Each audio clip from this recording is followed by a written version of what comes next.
이 본문은, 우리가 읽었던 본문은 어두웠던 사사시대의 이야기입니다. 우리가 구약에 보면 사사시대가 있죠. 바로 이 어두웠던 사사시대에 하나님의 한낱 농부였던 기드온을 불러서 이스라엘을 승리로 이끌었던 이야기입니다. 이스라엘 백성들이요, 이 6장 1절을 우리가 살펴보면은 이스라엘이 우상숭배로 말미암아 하나님께 범죄했다고 말하고 있습니다. 하나님이 성경 중에서 제일 부담스러워 하시고 굉장히 죄라고 강조하는 것이 우상숭배입니다. 나 외에 다른 신을 섬기지 말라. 실제로 우리가 물질, 돈이라는 우상숭배를 하는 것도 동일한 것입니다. 돈이라는 것도 성경에 보면 이스라엘 백성들이 광야에 나가서 광야에서 뭘 만들었습니까? 금송아지를 만들었죠. 바로 이 금송아지를 만들어서 거기에 경배하고 소리치고 노래 불렀다고 말하고 있습니다. 실제로 광야의 금송아지는 오늘날 우리 삶 속의 물질, 바로 돈을 말합니다. 바로 이 돈은 우리 삶 속에 굉장히 필요한 것이죠. 우리가 이 돈이 하나님보다 이 돈이 우선시 될 때 너희는 우상숭배를 했다고 성경은 말하는 것입니다.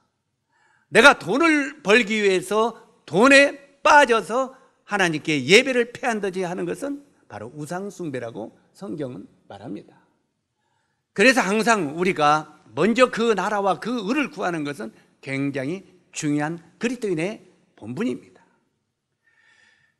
그런데 여기에 이스라엘 백성들이 우상숭배에 빠졌다고 말하고 있습니다. 그러니까 하나님께서 미디안이라고는 옆에 있는 적을 강하게 해서 이스라엘을 침공하게 합니다. 이게 다른 나라가 침공하게 하는 것이 하나님이 징계 방법입니다. 실제로 우리들도 내 자신의 삶 속에서 다른 사람을 통해서 나를 어렵게 하고, 다른 사람으로 해서 나를 손해보게 하고, 다른 사람을 통해서 내가 굉장히 어려움 속에 빠지는 것은 이상하게 생각하지 마십시오. 때때는 나를 훈련시키기 위해서 그렇게 할 수도 있지만 내 자신이 먼저는 하나님께 바로 서지 않기 때문에 하나님이 적이라는 다른 나라를 끌어다가 나를 징계하는 것입니다. 이해가십니까? 그랬을 때 내가 억울해, 내가 저 사람 때문에 하지 말고 하나님, 제가 범죄한 나이다. 우리는 이 자세가 굉장히 중요합니다. 항상 다른 사람 원망하지 마세요. 하나님은 나를 가르치고 나를 징시키기 위하여 다른 적들을 끌어다가 나를 어렵게 하는 것입니다. 이해 가시죠? 항상 그래서 내가 누구 때문이야, 내가 저 사람 때문이야, 저 사람 때문에 내가 어려워. 아닙니다. 하나님은 나를 가르치기 위한 하나의 도구로 쓰는 걸 따릅니다. 바로 여기에 이스라엘을 가르치기 위해서 하나님은 미디안이라고 하는 적의 도구를 사용했다는 것입니다. 이해 가시죠? 그래서 이 미디안을 끌어다가 굉장히 어렵게 했는데, 어떻게 어렵냐면 평소에 봄이나 여름에 쳐들어오면 먹을 것이 있어요, 없어요? 없습니다. 어느 때 쳐들어와 먹을 게 있어요? 농사 다 짓고 나면은 수확 거둘 때, 가을이죠. 꼭 이 미디안이 가을에만 쳐들어오는 거예요. 왜? 농사 지어서 창고에 가득하게 넣었을 때. 왜? 그때야 뺏어갈 게 있잖아요. 그때 쳐들어와서 그것을 몽땅 가네. 그러면 이스라엘 백성들이 어떤 마음이었겠습니까? 아이고 하나님, 저놈 때문에, 아이고 하나님, 저 미디안 저것들 적 때문에 하면서 저것 때문에 그러겠지 않겠어요? 그런데 하나님은 지금 누구 때문에요? 이스라엘 때문에 미디안을 끌어다 징치하신 거예요. 항상 우리가 인생을 살면서 내가 어려움을 당할 때 누구 때문에 하지 마십시오. 나 때문인 거예요. 나를 가르치기 위하여 하나님이 다른 것을 이끌어다가 나를 징치하신다는 말이에요. 왜? 나를 정신을 차리게 하려고, 나를 주님 앞에 바로 가게 하려고. 이게 하나님의 뜻입니다. 그 바로 여기에 이 이스라엘 통해서 미디안을 하신 것이 그런 의미입니다. 바로 곡식 파종 때만 되면은 미디안이 쳐들어와서 모든 곡물과 짐승들을 다 빼앗아가 버렸어요. 모든 것을. 이 일로 이스라엘 백성들이 하나님께 부르짖었다고 말합니다. 참 좋고 우상숭배할 때는 하나님을 부르지도 않더니 어려움을 당하니까 있는 것을 싹 빼앗기고 이제는 내가 만약에 가을에 농사를 지어서 다 해놨는데 싹 뺏어가면 먹을 것이 있어요, 없어요? 아마 내일 먹을 것도 없겠죠. 그러니까 이제는 정말 황당하죠. 그때야 주님 앞에 붙었어요. 주여, 저를 도와주소서, 이렇게 나옵니다. 그 전에 정신을 차리고 주님을 부르짖었으면 얼마나 좋겠어요. 그런데 꼭 우리 사람은 어려울 때, 내가 정말 막막한 그곳에 떨어질 때 비로소 여호와를 부르게 된다 말이에요. 안 그렇습니까? 조금 괜찮을 때 하나님을 부르고 하나님을 더 경외하고 사랑하면 얼마나 좋았겠어요. 그런데 그때는 그냥 내가 뭘 하는 것 같지요. 그러니까 하나님이 그걸 없이고 완전히 빈털터리를 만든 상태에 되니까 하나님을 부르짖습니다. 하나님을 부르짖으니까 그 당시에 농부였던 기드온, 여기 보면 농부였던 기드온이 어떤 사람입니까? 너무너무 약한 사람이에요. 그가 이제 여기에 보면은 그 곡식을 탈곡하는 그 방앗간이라고 했는데 이 지하실입니다. 지하실에 제가 이 성경을 읽으면서 옛날 우리 어머니 아버지를 생각했어요. 옛날 우리 어머니 아버님이 일본 사람들이 다 뺏어, 이게 공출이라고 하죠. 다 뺏어 가버린 거예요. 농사만 지으니까 이 벼를 몰래 했다가 땅속에 단지속에다 묻어놨대요. 땅속에 묻어놓고 이것을 몰래 그 대청 깊은 껌껌한 속에서 그 당시 요만한 거, 조그마한 거 있잖아요. 돌로 된 거. 여기다가 이렇게 찧었대요.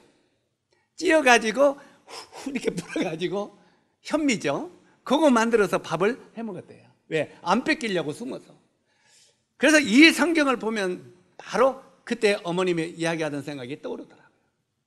실제로 여기에 이 기드온도 지하실에서 몰래 밀을 빵구고 있었어요. 몰래 안 뺏기려고 숨어서 지하실에서. 이렇게 어려움 속에 있고, 맞아면 미디안이 두려웠어요? 안 두려웠어요? 두려웠잖아요.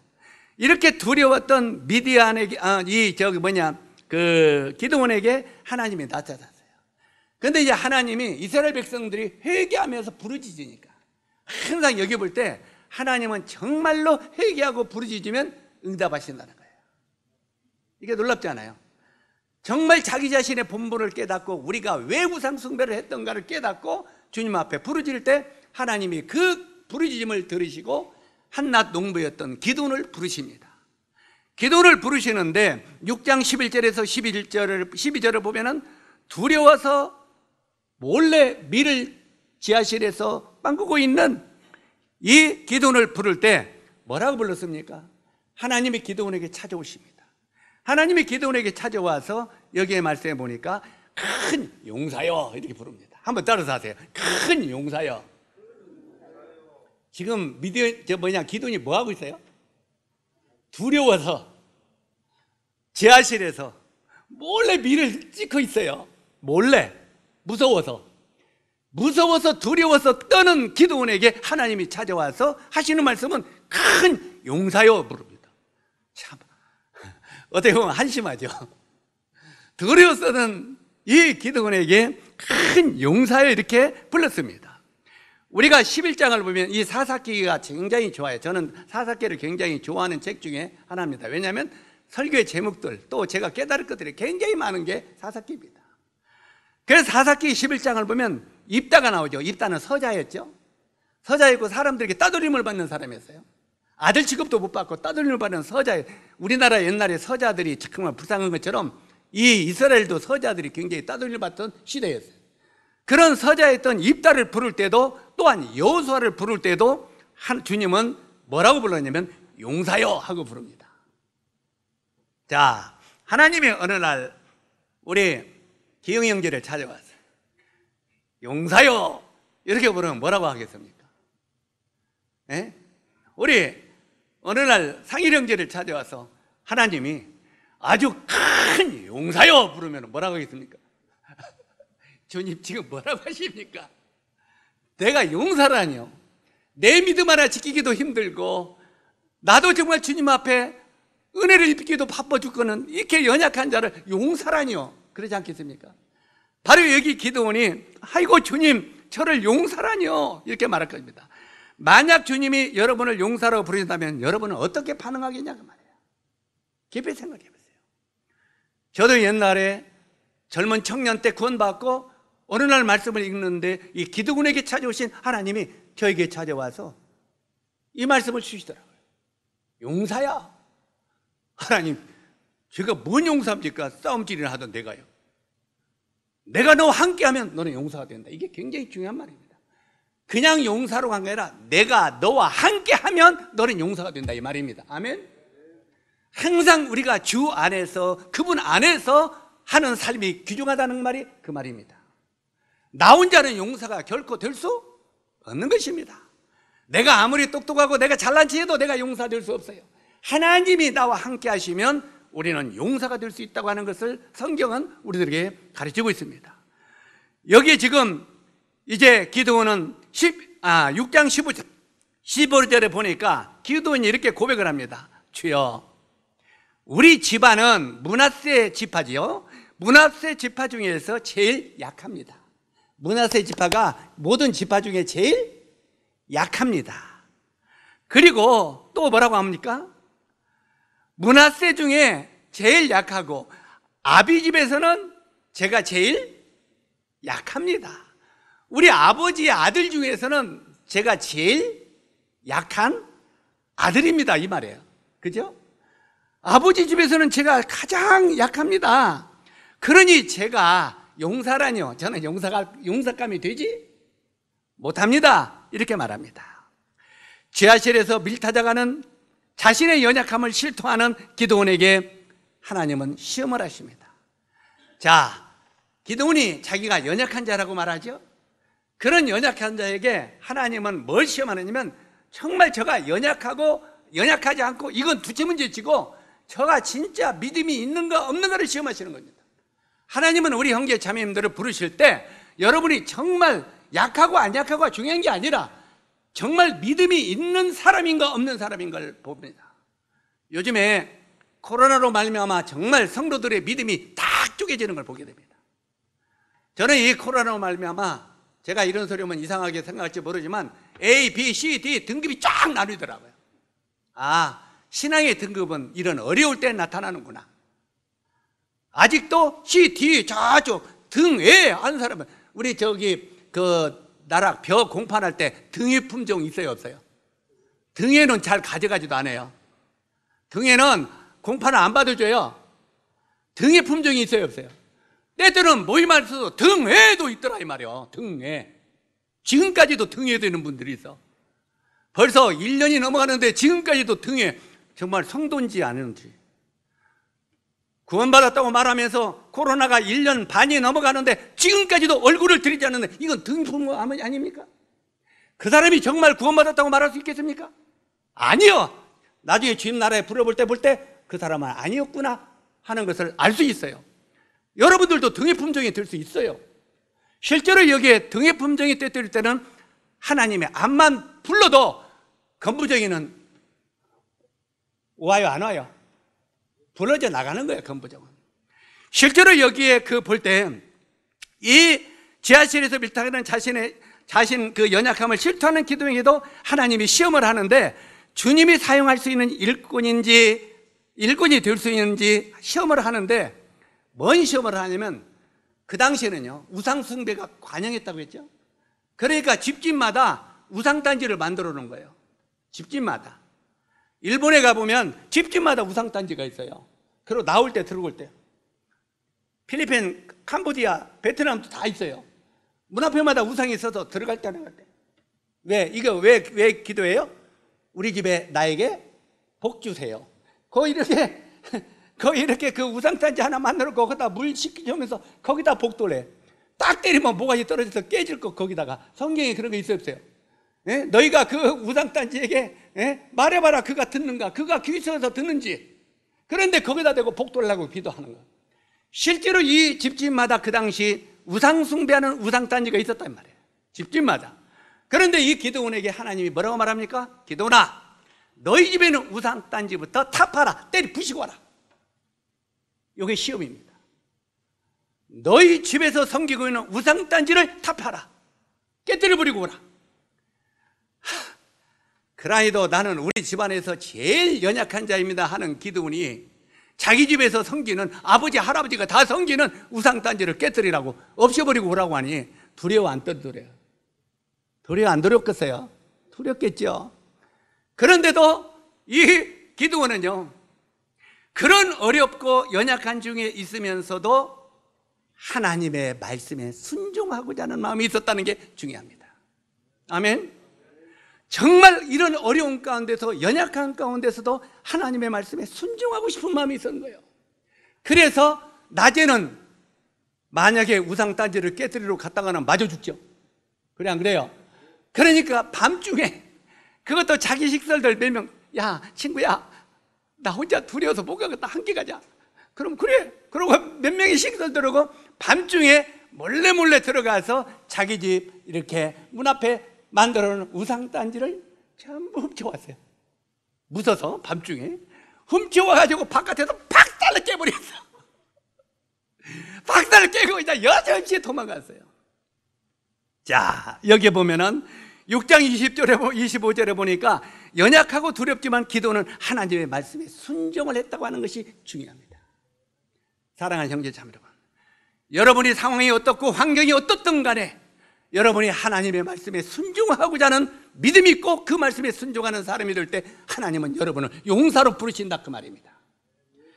여기에 하나님은 큰 승리를 거두기 위해서 어떠한 값을 지불하더라도 결코 자신이 그리스도인인 것을 감추거나 말씀을 믿지 못하고 순종하지 않냐는 사람을 주님은 사용할 수 없다는 것입니다.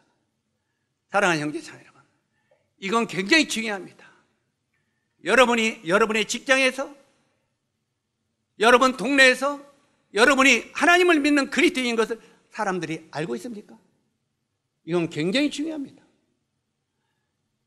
여러분이 여러분의 가정에서, 여러분의 주변에서 여러분이 하나님을 믿는 그리스도인인 것을 사람들이 알지 못한다면 아직 여러분은 그리스도의 향기를 나타내는 사람이 아니라는 것입니다.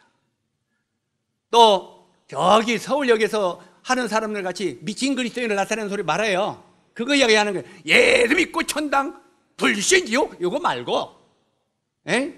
그런 사람은 사람들이 미쳤다고 하죠.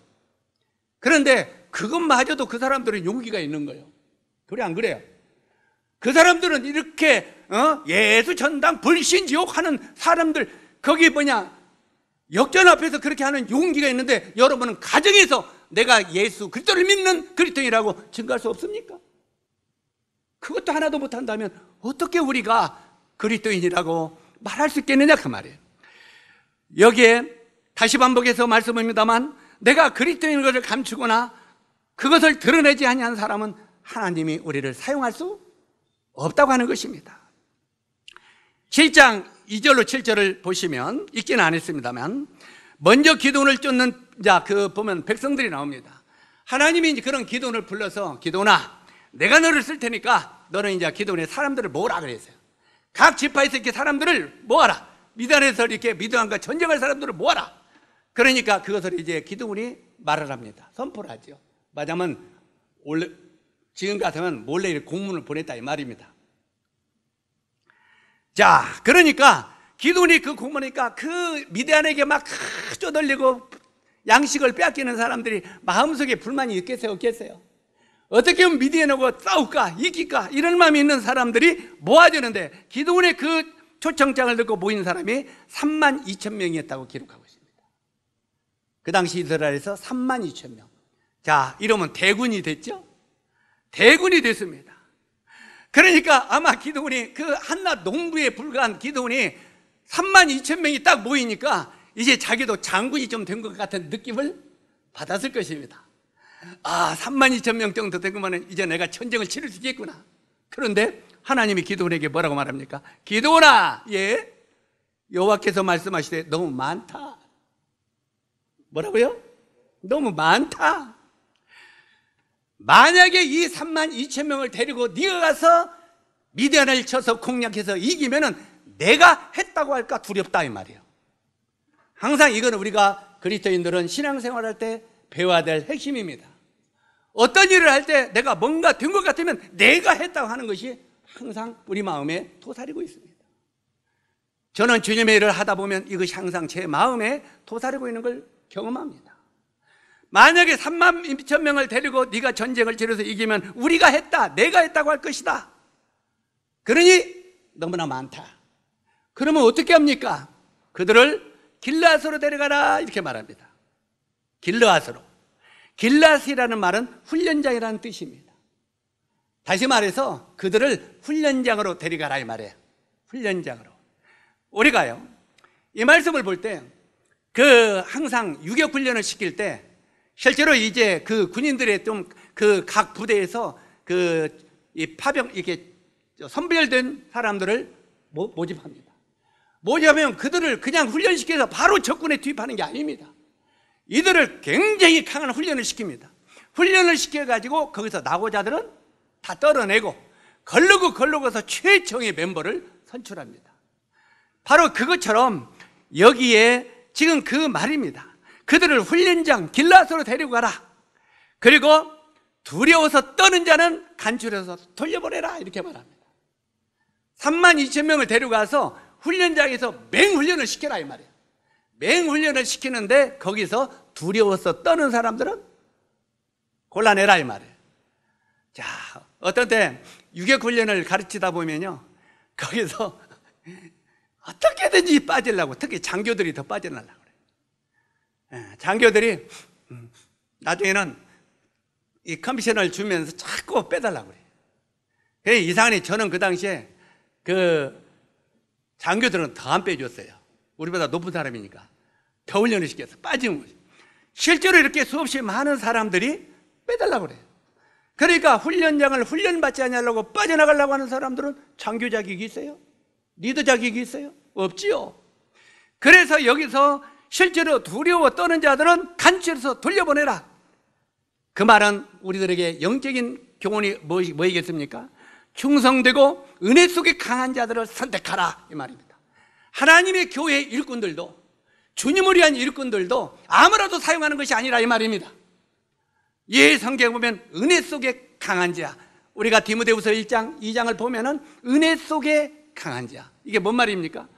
주님의 은혜를 정말 마음속에 깊이 깨닫고 주님의 은혜를 정말 고마워서 주님의 은혜라고 하면 내 생명까지도 드릴 수 있는 이런 사람들을 간추려내라 이 말이에요.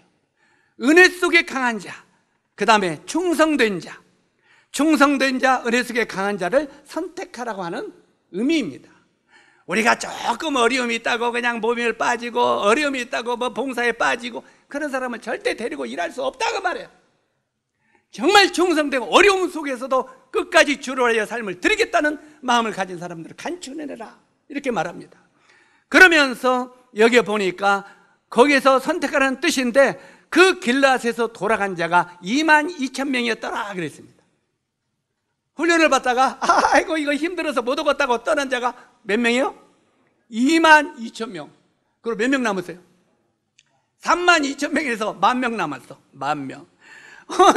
3만 2천 때는 그냥 이 기돈이 장군이나 등국처럼 했는데 2만 2천 명에 빠지라고 10,000명 남으니까 이제는 소대장뿐이 안 돼.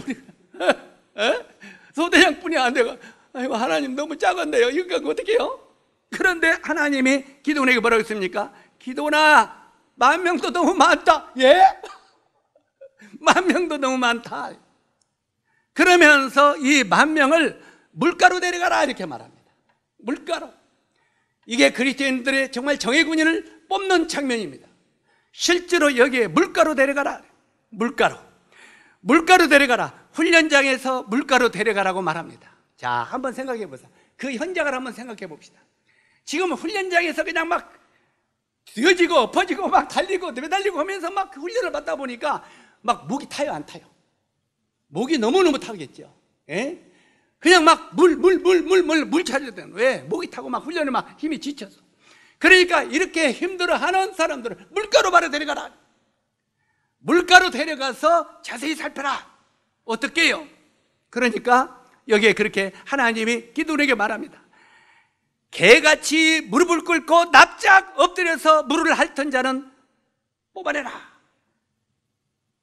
자, 지금 그 당시는 칼과 창을 가지고 막 솥이랑 이런 걸 가지고 훈련했겠어요, 안 했겠어요? 그런데 막 훈련을 하다 보니까 목이 타요, 안 타요? 저희가 훈련을 하다 보면 꼭 있습니다. 어떤 훈련이다. 훈련을 시키다 보면은 나중에 이제 막 목이 타죠? 그러면 물가로 데려가면은 아이고 목마르 시켰다. 그러면서 총이고 칼이고 다 쥐어 던지고 철모 쫓아가서 납작 엎드려서 그 깨끗한 물에서 이렇게 마신다 이 말이야. 지금 그 말이에요. 물가로 데려가라. 훈련시켜가지고 지금 목이 타는 사람들을 훈련장에서 물가로 데려가라. 그러면 총이고 칼이고, 이 당시에는 칼이고 창이고 다 버리고 개같이 납작 엎드려서 훌쩍훌쩍 마시는 거야. 무슨 살해야, 내가 살해야 되겠다, 무슨 내가 살해야 되겠다 하고 막 마시는 자라들은 다 걸러내라. 왜? 그들도 간추려 내라 이 말이에요. 이 말이 뭔 말입니까? 실제로 이 훈련장에서 훈련받고 항상 정예맨 분은 어떤 환경이라도 창각하는 내 몸에서 버릴 수 있어요, 없어요? 없다는 것입니다. 사랑하는 형제자매들, 여러분이 어떤 환경과 어떤 위치에서 하나님의 말씀은 여러분 삶 속에서 내놓을 수 없다는 거예요. 하나님의 말씀을 등하시 여기는 사람은 하나님은 사용할 수 없다 이 말이에요. 여러분이 어떤 환경과 어떤 바쁜 속에서도 하나님의 말씀을 묵상하고 하나님의 말씀을 생각하고 하나님의 말씀이 여러분 마음을 주장하는 사람을 뽑아내라 이 말이에요. 이해가십니까? 아이고 나는 요즘에 바빠서요, 아이고 나는 요즘에 뭐 해서요, 그냥 요즘에는 못 봐요. 형제, 요즘에 성경 좀 읽고, 아이고 그냥 너무 직장에 바빠서요, 성경 읽을 시간이 없어요. 뽑아내라 이 말이에요. 그 사람은 주님을 쓸 수 없다 이 말이에요. 지금 이 말이에요. 실제로 우리가 어떤 어려운 환경 속에서 하나님의 말씀을 등하시 여기고 그것만 등하시 여기는 사람은 하나님은 그런 사람을 사용할 수가 없다는 말이에요. 그들도 뽑아내라.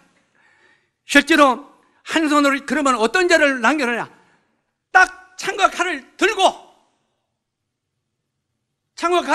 오늘날 현실로 말하면 철모를 딱 벗어서 옆에 끼고 총을 옆에다 끼고 차고 총을 들고 무릎을 꿇고 한 손으로, 이 속에는 뭘 잡으세요? 총을 잡고 한 손으로 물을 움켜서 이렇게 먹는 사람. 이렇게 먹는 사람은 적이 언제든지 와도 언제든지 이게 할 수 있어요, 없어요? 자, 총과 칼을 저기다 벗어놓고 가서 물으면은 저기다 하면은 총칼 어디 있어? 그러다 죽는다 이 말이야. 이해 가시죠? 예?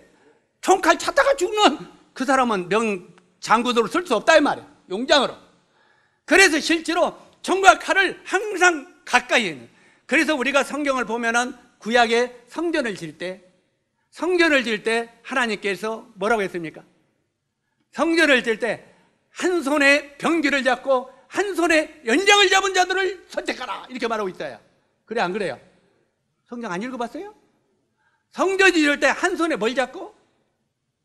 병기를 잡고 한 손에 연장을 잡고 성전을 건축하는 자, 항상 하나님의 나라의 일을 하면서도 하나님의 말씀에 가까이 하는 사람들을 뽑아서 그들에게 일을 시키라 이 말이에요. 그들은 절대 하나님을 배반하지 않고 끝까지 주님을 섬기는 사람이다 이 말이에요. 아멘. 이게 우리에게는 부담이 될 소리지만 우리는 이 말씀을 잘 받아야 됩니다.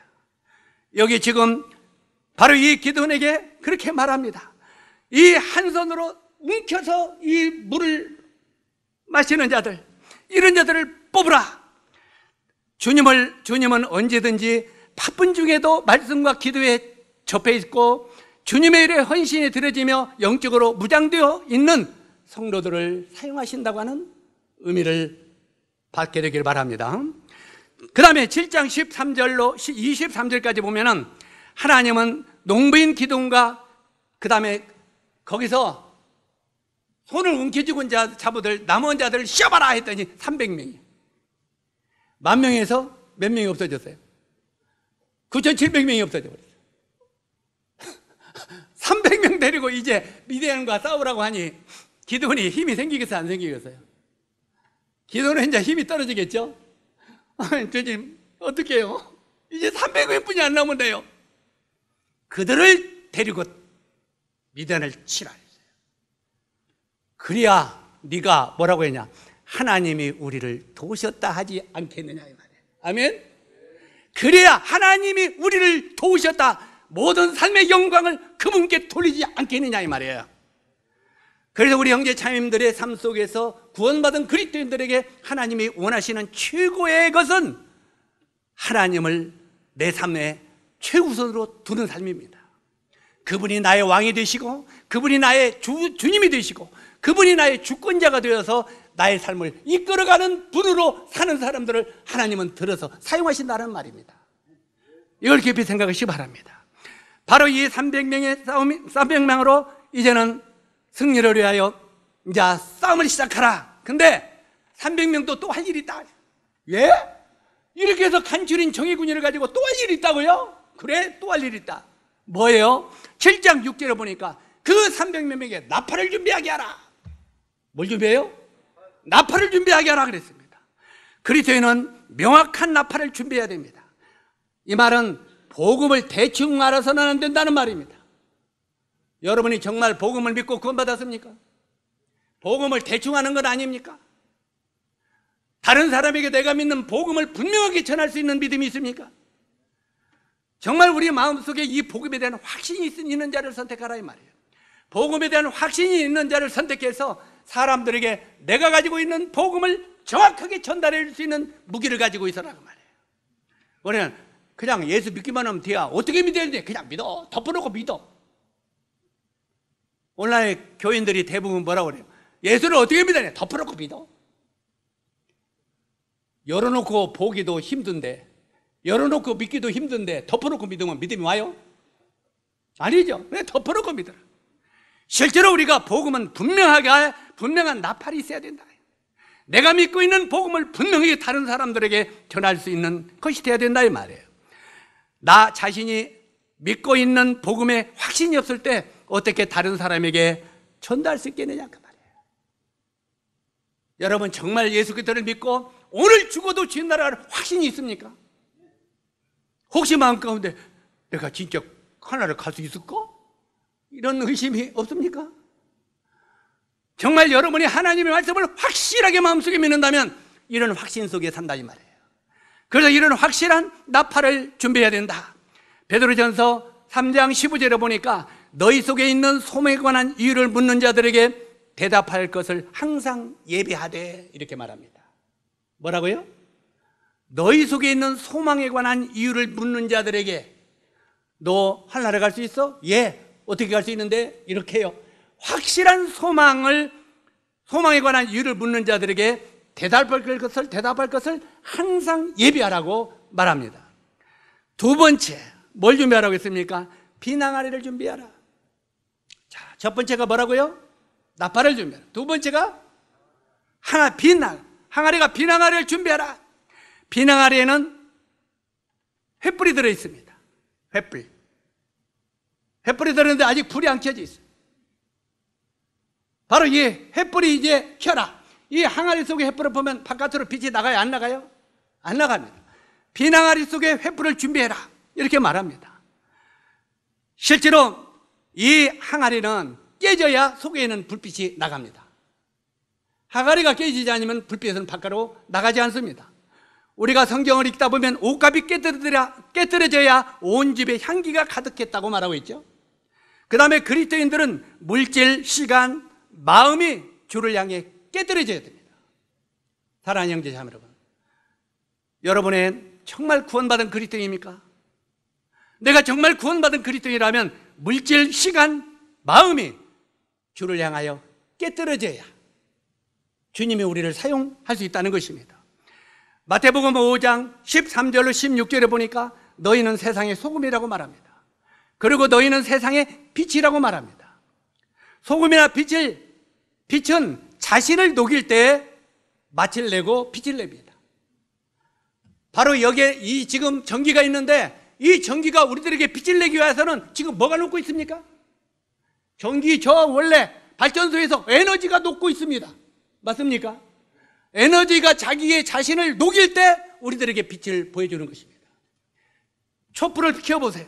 촛불을 켜면 그 빛을 우리들에게 깜깜한 밤을 비춰주기 위해서는 자기 몸을 희생하고 녹입니다. 실제로 우리 자신들이 깨어지지 않고 녹아지지 않으면 우리 자신에게서 그리스도의 빛을 나타낼 수가 없다고 하는 말입니다. 소금이나 빛은 자신을 녹일 때 맛을 내고 빛을 낸다는 것을 성경은 우리들에게 말하고 있습니다. 소금이 그 맛을 잃으면 무엇으로 짜게 하려? 불빛이 꺼져버리면 무엇으로 빛을 비추겠습니까? 하는 의미입니다. 7장 3절에 뭐라고 했습니까? 7장 3절에 누구든지 두려워서 떠는 자들은 길앗에 떠나가 돌아가게 하라, 이렇게 말합니다.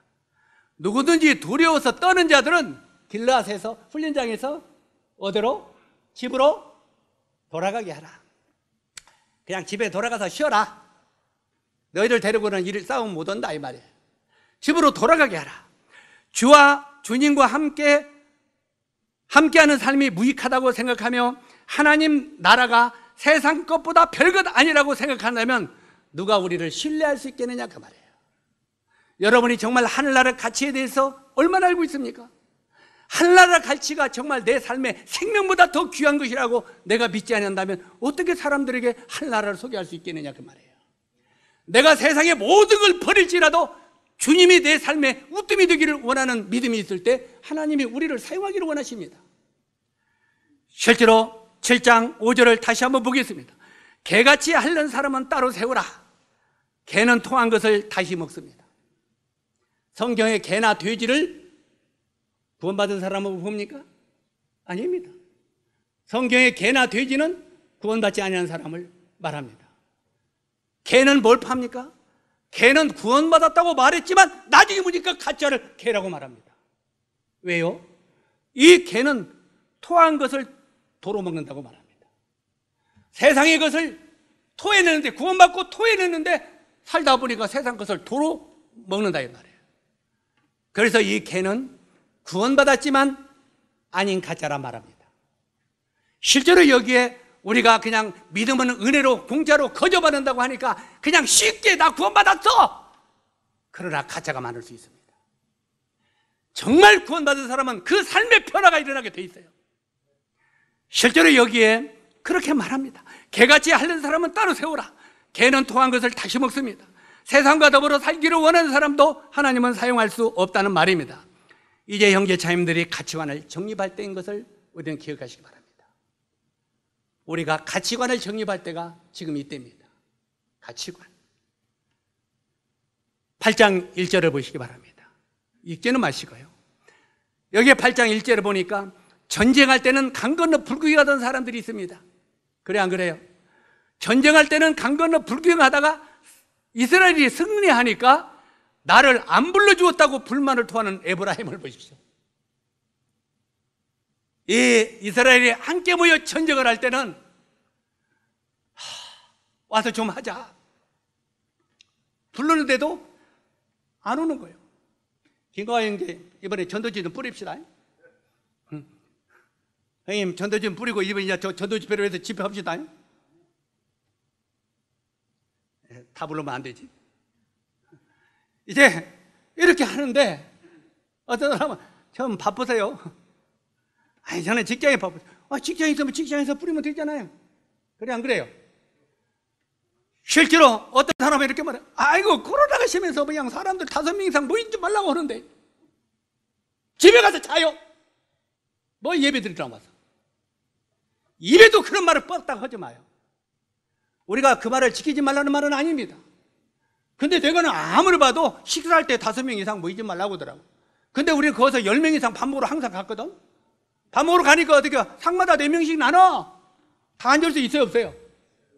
있어요. 지혜롭게 얼마든지 할 수 있어요, 없어요? 교회에서도 강하게 하면은 20, 30%만 예배 드립시오. 나눠서 앉을 수 있어요, 없어요? 그냥 그것이 무슨 그냥 올무가 된 것처럼 그냥 하지 말라고 하는데 그냥 모이지 말라고 하는데 주님의 말씀을 그렇게 좀 순종하면 얼마나 좋아요. 주님의 말씀을 그렇게 좀 순종하면 얼마나 좋아요. 주님은 여러분을 위하여 생명을 버리셨는데 영원한 지옥에서 우리를 건져주셨는데 정말 그분께 경배드리는 것이 그렇게 힘듭니까? 그렇게 정말 이런 세상에 이런 건 핑계예요. 성경을 우리 쭉 읽어보세요. 성경에 그렇게 나중에 주님 나라 가서 계속 그냥 주님 앞에 이래서 못했습니다, 저래서 못했습니다 하는 사람들에게 주님이 뭐라고 하는가 들어보셨어요? 너는 왜 그 일을 나에게 불평하느냐? 주님이 그렇게 말씀하셨어요. 하늘나라에서요, 너는 이래서 못 섬기고 저래서 못 섬기고 저래서 못 모였다는 그 핑계를 왜 나한테 하느냐? 저기 가서 따로 해라. 나는 너를 그렇게 부르지 않았다 이 말이야. 나는 너를 위해 내 생명을 줬고 목숨을 버렸구만, 너는 나를 위해서 무엇을 하느냐 그 말이야. 나한테 고맙다고 예배 하나라도 그렇게 못 들어갈 시간이 없느냐 그 말이에요. 우리 형제 자매님들, 이런 것 때문에 자꾸 핑계대지 마십시오. 그리고 여기저기서 불평, 불만 조장하지 마십시오. 그게 정말 하나님이 정말 싫어하는 일이에요. 그냥 정부에서는 이러는데 저러는데, 정부에서 우리 형제 자매님들이 얼만큼 순종하고 사는지 몰라요. 나도 순종 많이 해요, 정부에. 그러나 주님이 뭐라고 했습니까? 주님은 우리의 왕이시고 대통령은 세상의 왕이시오. 주님이 우리들에게 말씀하실 때 뭐라고 했습니까? 세상의 왕에게 복종하라. 그런데 주님이 뭐라고 했습니까? 주 안에서 복종하라. 따라서 주님 안에서 순종하라. 어디에서 순종하라고요? 주님 안에서. 먼저는 주님이 이 일을 뭐라고 말씀하시는가를 봐라 이 말이에요. 우리의 머리는 주님이시니까. 그런데 세상의 왕, 세상의 사람들에게는 그렇게 쪽지기처럼 말을 잘 들으면서 하나님의 말씀은 어떤 때는 일요일 날이요, 아니 일요일 날 외에 여기 의자 하나 옮길 사람이 없더라고요. 저도 이러다 보니까 지금 이쪽 팔을 못 쓰는데 같이 들을 사람이 없더라고요. 그래가지고 그러다 보니까 금요일 날 저녁에 오면은, 또 토요일 날 저녁에 청년들 조금 오면은 그때 좀 시키 먹으려고 그냥 기다리고 있어요, 내가. 그래가지고 야 이것 좀 하면 안 돼. 아이 오늘 꼭 해야 됩니까? 나중에 일요일을 하죠. 일요일은 끝나기가 무섭게 밥 안 준다고 다 도망가 버려. 언제요? 이게 우리 모습이더라고요.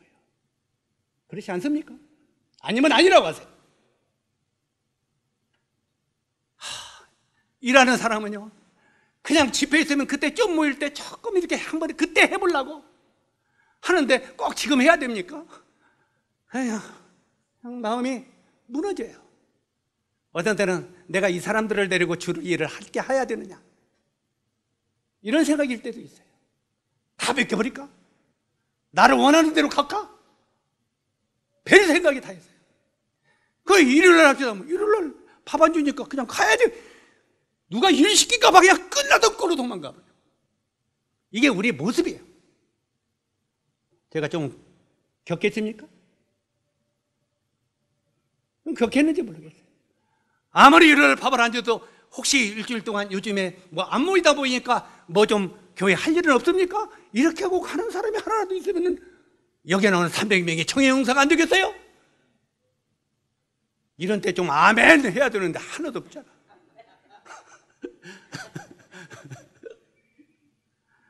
성경은 내가 해놓고도 웃음이 나네요. 자, 교회 안에서 실제로 복음과 교회를 세워가는 일에는 헌신과 동참을 하지 아니하고 뒤에서 이러쿵저러쿵 판단하고 있는 사람도 있다는 것입니다. 이스라엘 백성들이 이렇게 모아서 전쟁을 할 때는 강 건너 불구경을 하다가 나중에 승리했죠. 승리하니까 우리를 안 불러줬다고, 안 끼워줬다고 불만한 사람이 에브라임 사람들이에요. 에브라임 사람들을 나중에 어디서 죽었어요? 입다가 요단강 강가에서 시플레시라는 이 방어를 못해가지고 수만 명을 죽였죠. 나중에 우리가 이렇게 불평하다가 불만하다가 주님을 등하시고 살던 사람들을 주님 나라에서 걸러낼지 모릅니다. 정말 걸러낼지 몰라요.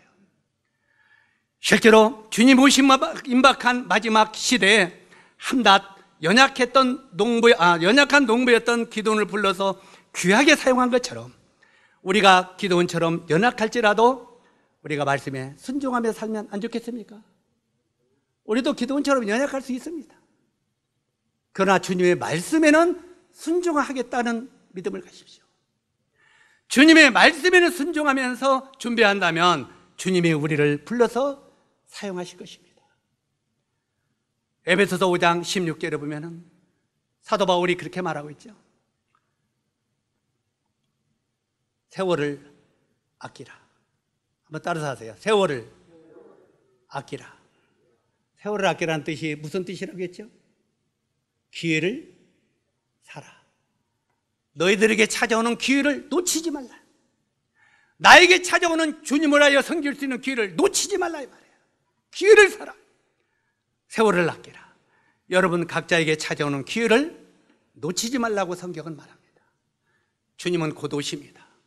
우리가 원하든지 원치 않든지 우리 주님은 생각지 아니한 때 갑자기 오실 것입니다. 그때 우리가 후회해도 다시는 그 기회가 돌아오지 않습니다.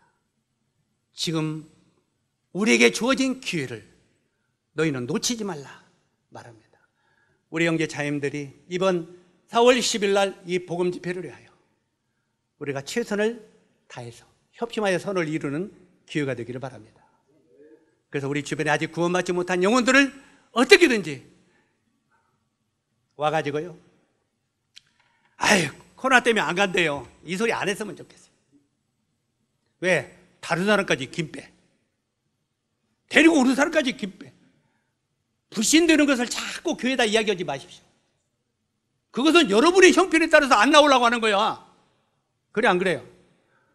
우리 여기 저 오셨잖아.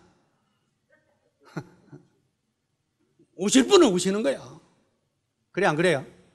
우리가 아무리 불신하고 아무리 코로나가 막연해도 생명의 가치를 아는 사람은 모인다 이 말이에요. 주님이 이끄는 사람은 모인다 이 말이에요. 우리는 최선을 다하는 협심하여 서로를 이루는 성도들이 되기를 바랍니다. 기도하겠습니다. 은혜로우신 아버지 하나님, 오늘 기도원을 부르신 하나님을 보면서 우리가 여러 모양으로 교훈을 받게 됨을 감사를 드립니다. 이제까지 우리가 기도원처럼 연약한 삶을 살았어도 이제는 주님의 말씀에 순종하며 정말 우리 삶을 주님 앞에 드림으로 늦게나마 주님께 귀히 사용받는 그런 용사가 되도록 도와주시기를 원합니다. 기도원에게 큰 용사요 부르셨다면 바로 우리 자신들에게도 용사해 하고 부르실 하나님이 그것을 우리가 알고 감사를 드립니다. 정말 영혼들을 주님 앞에 인도하는 용사가 되도록 도와주시기를 원합니다. 예수님의 귀하신 이름으로 아버지 하나님께 기도드립니다. 아멘.